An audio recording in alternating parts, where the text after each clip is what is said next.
2024년 7월 12일 금요일 간추린 아침 뉴스. 윤석열 대통령 탄핵 청원 청문회를 둘러싼 여야 대립이 법적 공방으로 번지고 있습니다.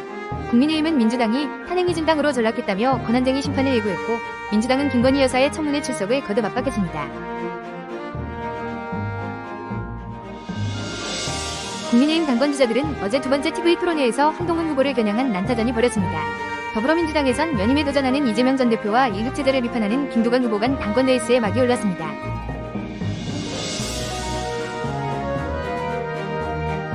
국민의힘 당대표 선거를 앞두고 한동훈 후보를 향한 공세가 거세지고 있습니다. 한동훈 후보가 여론조성팀을 운영했다는 구체적인 통보가 나왔고, 한 후보가 강남 좌파라는 주장까지 나왔습니다.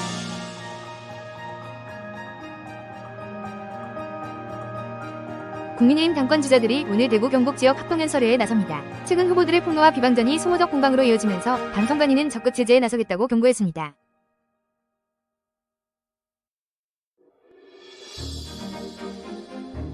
어제 열린 국회 행정안전위원회에선 해병대원 순직 사건을 수사한 경찰과 지휘부가 출석했습니다. 경찰이 순직 해병의 소속 부대장이었던 임성근 전 사단장을 불송치 한 데 대해 야당은 부실 수사라고 비판한 반면, 여당은 수사 결과를 존중한다고 했습니다. 고위공직자범죄수사처가 차상변 사건과 관련하여 최근 관련자들의 통신 내역을 확보하기 위해 영장을 청구했는데, 이게 잇따라 기각된 걸로 확인됐습니다. 통신 기록을 보존할 수 있는 기간이 얼마 남지 않아서 수사에 차질이 생길 수 있다는 우려가 나옵니다. 방위사업청의 한국형 스타워즈 프로젝트 첫 번째 사업으로 북한 무인기를 잡는 레이저 대공무기 양산이 시작됐는데요. 올해 전반부대부터 실전 배치된다고 하는데 한방 발사에 드는 비용은 단돈 2,000원이라고 합니다. 우리나라는 예산 871억 원을 투입해 세계 최초로 레이저 무기를 군에서 실제로 운용하게 됐습니다. 윤석열 대통령과 바이든 미 대통령이 1년 2개월 만에 한미정상회담을 열고 한반도 핵억제 핵작전 지침, 공동성명을 승인했습니다. 양 정상은 북한이 한국에 대한 핵공격을 한다면 즉각적, 압도적, 결정적 대응에 직면할 것이라고 밝혔습니다.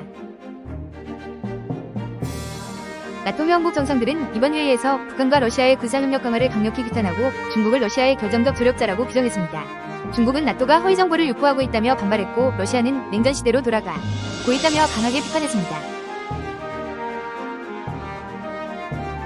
이번 나토 정상회의에서는 조 바이든 미국 대통령의 일거수일투족이 비상한 관심을 불러일으키고 있습니다. TV 토론에서 보여준 노쇠한 모습으로 대선 후보 스피 압박이 커지는 가운데 백악관은 이번 회의에서 바이든 대통령에게 찬사가 이어졌다며 방어에 나섰습니다. 여론조사에서 해리스 부통령이 출마하면 트럼프 전 대통령을 이길 수 있다는 여론조사 결과가 나왔습니다. 해리스 부통령은 49%, 트럼프 전 대통령은 46%의 지지율을 나타냈습니다. 바이든 대통령은 나토 정상회담 후 단독 기자회견을 갖는데요. 최대 분수령이 될 것으로 예상됩니다. 연일 폭염이 이어지고 있는 미국에서 어린이 차 안방치 사건이 잇따르고 있습니다. 최근엔 애리조나에서 2살 여자 어린이가 뜨거운 차 속에서 숨진 채 발견되는데, 올 들어 미국에서 비슷한 사고로 숨진 어린이가 10명에 달합니다. 구독자 3만 명을 보유한 먹방 유튜버 쯔양이 소속사 대표였던 전 연인에게 지속적인 폭행과 협박을 당해왔고 최소 40억 원이 넘는 돈을 빼앗겼다고 주장했습니다. 소위 레카 유튜버들이 이 사건을 빌미 삼아 쯔양 위돈을 끊어내려 했다는 폭로 영상도 공개됐는데, 검찰이 관련 수사에 착수했습니다.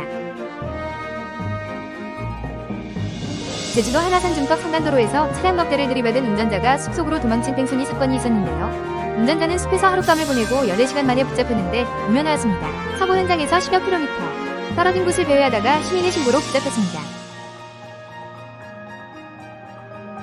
음주운전 사고를 내 자격정지 징계를 받았던 전 스피드스케이팅 국가대표 김민석 선수가 헝가리로 국적을 바꿨습니다.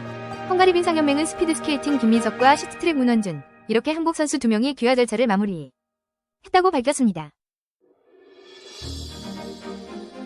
정부가 상급종합병원의 일반 병실을 지금보다 최대 15% 줄이겠다고 밝혔습니다. 큰 병원들이 상태가 위중한 환자에게 집중하도록 구조를 바꾸겠다는 건데요. 중환자 실수가나 어려운 수술의 수가를 높이는 방안도 마련하기로 했습니다.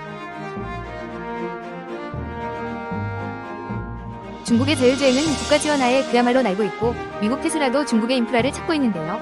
기술 격차를 보면 미국을 100으로 볼 때 우리나라는 2위, 중국, 일본보다 최대 16%, 2년 넘는 격차를 보이고 있습니다. 격차를 따라잡기 위해선 자율주행 더 많이 해봐야 하는데 사실은 정반대입니다. 한국은행 금융통화위원회가 전원일치 의견으로 금리를 3.5%로 동결하기로 했습니다. 지난해 2월 이후 12차례 연속 동결로 역대 최장 기록입니다. 전문가들 사이에선 미국 연준이 9월 이후 한두 차례 금리를 낮추고 한은이 10월이나 11월 한 차례 정도 금리를 낮추는 시나리오가 유력하게 제시되고 있습니다. 한국은행은 기준금리를 동결한 이유 중 하나로 부동산과 가계부채를 꼽았죠. 수도권 집값의 상승 속도가 생각보다 빠르다는 건데 당초 예상과 달리 아파트 공급 물량이 부족한 건 아니냐는 우려가 나오고 있습니다.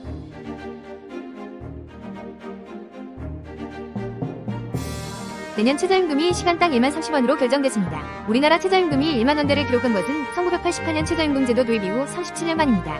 주 40시간 근무 기준으로 월급은 209만 6,270원을 받게 됩니다. 당초 경영계와 노동계 간의 입장차가 명확히 난항을 빚었지만 53일 만에 투표로 결정됐습니다. 생김새가 좀 완벽하지는 않지만 품질에는 문제가 없는 못난이 식품이 인기입니다. 한 대형마트는 크기가 좀 작거나 일부 흠집이 있는 배추와 무, 깐, 마늘 등 평균 30% 저렴한 가격으로 판매합니다. 한 편의점에서는 지역 농가와 상생을 앞세워 못난이 오일, 애호박, 참외 등 못난이 상품들을 저렴한 가격에 판매하고 있습니다. 상반기 가요계의 대세는 노래, 밤양갱과 가수, 아이유였습니다. 음악 플랫폼 멜론의 상반기 결산 자료에 따르면 올해 1월부터 6월까지 이용자들이 가장 많이 검색한 노래는 가수, 비비, 씨의 히트곡 밤양갱이었고요. 최다 검색 가수는 아이유씨로 나타났습니다.